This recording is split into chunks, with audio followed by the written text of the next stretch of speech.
Pukul 7:12 pagi, hari ini aku melanjutkan membaca dokumen-dokumen dari dus yang dikirim oleh Roy.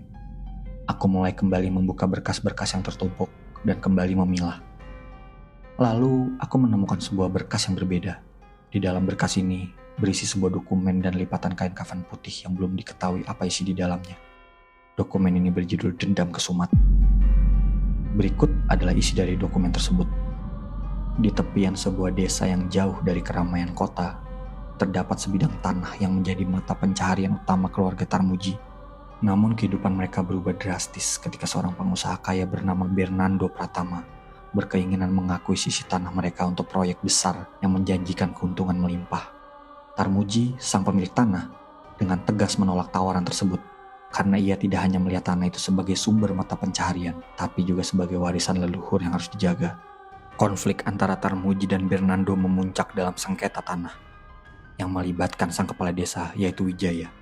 Namun, keadaan semakin rumit ketika Tarmuji menyadari bahwa Wijaya menerima suap dari Bernando, membuatnya memihak kepada pengusaha kaya tersebut.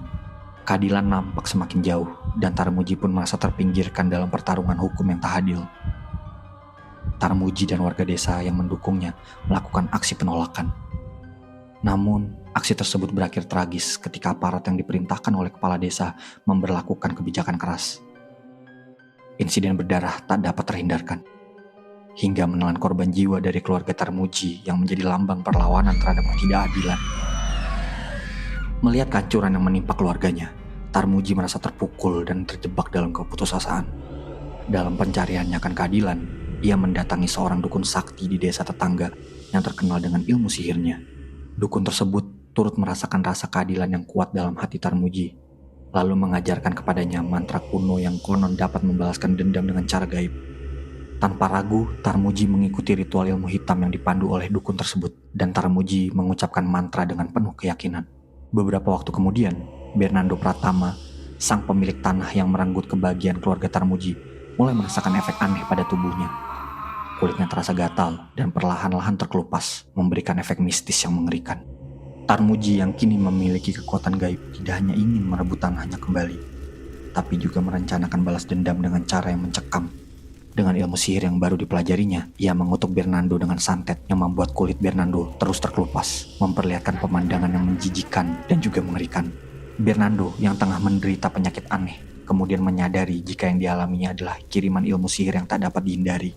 Ia datang kembali menemui Tarmuji untuk bernegosiasi. Ia akan mengembalikan tanah keluarga Tarmuji dengan tambahan uang muka yang melimpah, asal kutukan itu dapat dihilangkan. Akan tetapi Tarmuji tak mau mengakui perbuatannya.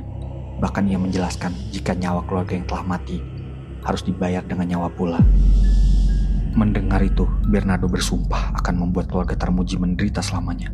Tak lama setelah kejadian itu, Bernardo meninggal dunia karena penyakit mistis yang mengerikan.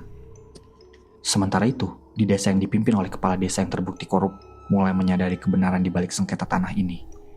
Warga yang awalnya terpecah belah bersatu untuk menuntut keadilan.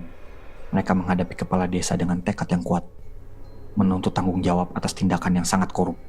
Tarmuji yang masih dendam mencari makam Bernando, ia membongkar makam tersebut dan menguliti wajah Bernando, kemudian membawa kulit itu untuk persembahan iblis yang memberikan kekuatan magis kepada dirinya. Kulit itu tersimpan sebagai media persembahan sesajen yang menjadi wujud dari pemujaan bangsa kegelapan. Di tengah kegalauan dan penderitaan, keluarga Tarmuji merasakan kelegaan ketika tanah mereka kembali ke tangan yang seharusnya. Namun, sisi gelap dari kekuatan gaib yang diterapkan Tarmuji menimbulkan pertanyaan moral di antara warga desa. Meski mendapat keadilan, apakah cara yang dipilih Tarmuji benar-benar membawa perdamaian? Kisah ini menjadi refleksi tentang ketidaksetaraan, korupsi, dan keinginan untuk mencari keadilan dalam kondisi yang sulit. Meskipun melibatkan unsur mistis dan politik, inti cerita ini adalah tentang perjuangan melawan ketidakadilan, mempertahankan nilai-nilai keadilan, dan bagaimana tindakan yang ekstrim dapat memicu dampak yang tak terduga. Seketika aku teringat, semalam aku ingin menanyakan satu hal pada Roy, tentang siapa yang menuliskan dokumen-dokumen yang kubaca sebelumnya. Aku menduga jika berkas ini mungkin ditulis olehnya.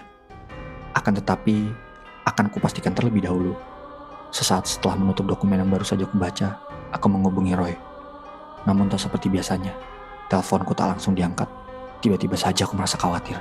Aku pun bersiap dan segera pergi ke tempat Roy.